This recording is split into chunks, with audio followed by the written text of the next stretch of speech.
नमस्कार, मैं प्रिया राज, आप देख रहे हैं एक न्यूज़ 24। आपको बता दें, प्रशांत किशोर की पार्टी इन दिनों काफी सुर्खियों में है। जहां प्रशांत किशोर जनसुराज के सूत्रधार कहे जाते हैं, रणनीतिकार कहे जाते हैं, ऐसे में उनकी रणनीति और राजनीति इन दिनों बिल्कुल बदली नजर आ रही है। और इसकी शुरुआत उन्होंने कहीं और से नहीं बल्कि नीतीश कुमार के गढ़ से ही किया है।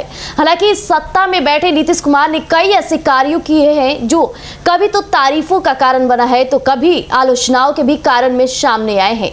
ऐसे में नीतीश कुमार के कार्यकाल के साथ साथ उनके कार्यों की सराहना न करते हुए एक एक गलतियों को गिनवाने की बड़ी फरमान जारी किए हैं प्रशांत किशोर।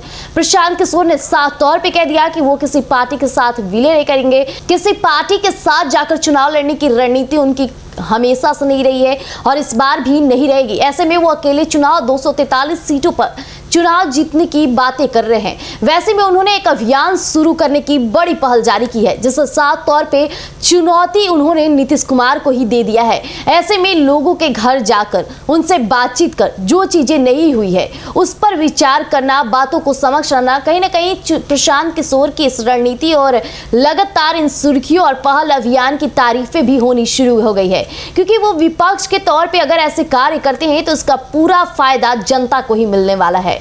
ऐसे में जो जनता अभी भी कई चीजों से रूबरू नहीं हुई है, नीतीश कुमार के कई कार्यकाल में दिए गए बड़ी बड़ी बातों से अभी तक उन्हें कोई लाभ नहीं पहुंचा है, तो अगर प्रशांत किशोर ये अभियान के तहत उन्हें चीजों से जागरूक कराते हैं तो ऐसे में तो जनता का ही फायदा है। हालांकि हम बताएंगे कि प्रशांत किशोर और किन किन लोगों की टेंशन बढ़ाने के लिए पूरी तरह से तैयार हो चुके हैं और उनके बातों से साफ स्पष्ट हो रहा है कि वो किसी रणनीतिकार के तौर पे नहीं बल्कि जनता का बेटा बनकर इस बात समक्ष आए हैं। तो गौर फरमाइएगा एक एक बातों पर।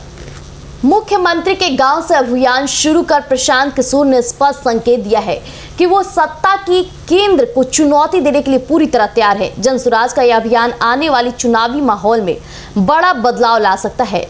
प्रशांत किशोर ने स्पष्ट किया कि जनसुराज न किसी पार्टी से गठबंधन करेगा न ही समझौता। जनसुराज पार्टी बिहार के सभी 243 विधानसभा सीटों पर अकेले चुनाव लड़ेगी। उन्होंने कहा कि हम कुर्सी के लिए नहीं, व्यवस्था परिवर्तन के लिए लड़ेंगे। उन्होंने ये भी कहा कि देश की अखंडता के लिए आतंकवाद के खिलाफ कठोर कदम उठाना जरूरी है, इस पर कोई समझौता बिल्कुल नहीं होनी चाहिए। वैसे में प्रशांत किशोर की राजनीति में बड़ा उलटफेर करने की तैयारी में प्रशांत किशोर पूरी तरह से तैयार हो चुके हैं। अब सीएम नीतीश कुमार के गृह गांव कल्याण बीघा से हस्ताक्षर अभियान शुरू करेंगे। प्रशांत किशोर ने बताया कि जनसुराज हस्ताक्षर अभियान के तहत कार्यकर्ता हर घर जाएंगे और 3 बड़े मुद्दों पर जनता से राय लेंगे। पहला बड़ा मुद्दा होगा कि 24 लाख परिवारों को 2 लाख रुपए मिले या नहीं। दूसरे बड़े मुद्दे में दलित परिवारों को जमीन मिली या नहीं।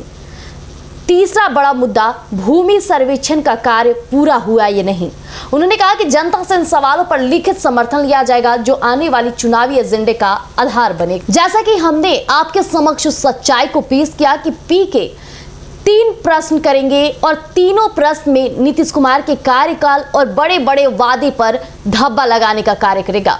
ऐसे में अगर नीतीश कुमार जो बातें करते हैं वाकई तौर पर अगर जनता उससे लाभान्वित है तो वो बातें समक्ष रखेंगे, और अगर जनता को ये 3 चीजें से रूबरू नहीं किया गया है और सिर्फ बातों से हवाबाजी की गई है तो ऐसे में नीतीश कुमार का कुर्सी पलट सकता है। और प्रशांत किशोर एक व्यवस्था परिवर्तन करने की रणनीति इस बार बना रहे हैं। हमेशा से पीके की रणनीति देखी गई थी कि अपनी पार्टी की ऊंचाइयां और पार्टी की बातें करते नजर आते थे, लेकिन इस बार वो ये अभियान के तहत जनता से सीधे नीतीश कुमार पर अटैक करने की कोशिश करेंगे। अब ऐसे में जो सत्ता में बैठा है उसकी कुर्सी को डगमगाने की बड़ी साजिश प्रशांत किशोर की तरफ से रची जा रही है। अब देखना होगा कि क्या वाकई नीतीश कुमार ने जो बातें बोली थी, जो जनता के बीच संबोधित के दौरान बोलते नजर आते हैं, वाकई पूरा किए भी हैं या नहीं। ये इस अभियान के तहत सामने आ जाएगा। इस डाटा का हर किसी को इंतजार होगा। ऐसे में पीके का ये डाटा कितना साबित होता है सच्चाई के रूप में, देखना दिलचस्प रहेगा। तब तक के लिए हमारे साथ बने रहिएगा एक न्यूज़ 24 पर। दीजिएगा इजाजत, धन्यवाद।